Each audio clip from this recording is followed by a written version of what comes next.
എങ്ങനെയുണ്ട് എല്ലാവർക്കും? ചൂടും മഴയും ഒക്കെ. ഉച്ച വരെ നല്ല ചൂട്, ഉച്ച കഴിഞ്ഞ് നല്ല മഴ അല്ലേ?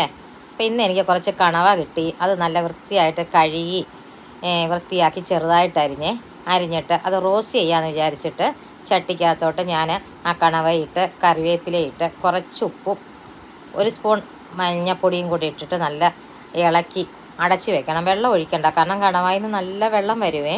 അപ്പം അത് അടച്ച് വെച്ചതിന് ശേഷം ഒന്ന് തുറന്ന് നോക്കുമ്പോഴേ എന്നാ വെള്ളമാണ് വരുന്നതെന്ന് അറിയാമോ? കണ്ടോ വെള്ളം കണ്ടോ? അത് നിറയെ വെള്ളം വന്നു. അതിനകത്തോട്ട് നമ്മൾ 1 സ്പൂൺ കുരുമുളക് പൊടിയും 1 സ്പൂൺ കാശ്മീരി ചില്ലി പൗഡറാണ് ഞാനിടുന്നത്.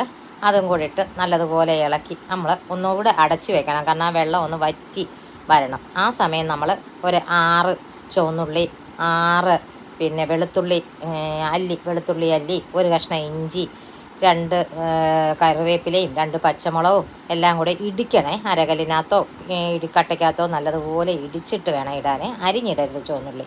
അതിനകത്തോട്ട് ഇടിച്ചിട്ട് അതും കൂടെ അതിൻ്റെ കൂടെ ഇട്ടിട്ട് ആ വെളുത്തുള്ളി, ഇഞ്ചിയും ചുവന്നുള്ളിയും കറിവേപ്പിലയും പച്ചമുളകും എല്ലാം ഇട്ട് നല്ലതുപോലെ അടച്ച് ഒരു വെളിച്ചെണ്ണയും കൂടെ ഒഴിക്കണം.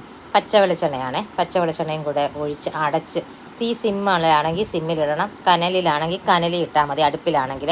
എന്നിട്ട് അടച്ച് വെച്ചതിന് ശേഷം ഒരു പാൻ എടുത്ത് അതിനകത്തോട്ട് കുറച്ച് എണ്ണയും ഒഴിച്ച് പെരിഞ്ചീരം ഇട്ട് സവാള നമ്മൾ ചോപ്പറിനകത്ത് അരിയുക, അല്ലെങ്കിൽ ചെറുതായിട്ട് അരിഞ്ഞ് അതും കൂടെ നല്ലതുപോലെ വഴറ്റിയിട്ട് 1 സ്പൂൺ മുളക് പൊടിയും കൂടെ ഇടുവേ. എരി കുറവാണെങ്കിൽ ഇട്ടാൽ മതി, ഞാനിടും.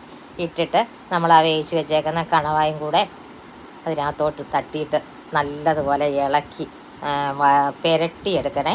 അന്നത് നമുക്ക് ചപ്പാത്തിയുടെ കൂടെ വൈകിട്ട് കഴിക്കാൻ സൂപ്പറാണേ. ഒന്ന് എല്ലാവരും ട്രൈ ചെയ്ത് നോക്കണേ. ചാനൽ ഇഷ്ടപ്പെട്ടാൽ സബ്സ്ക്രൈബ് ചെയ്യുക, ലൈക്ക് ചെയ്യുക, കമൻറ്റ് ചെയ്യുക.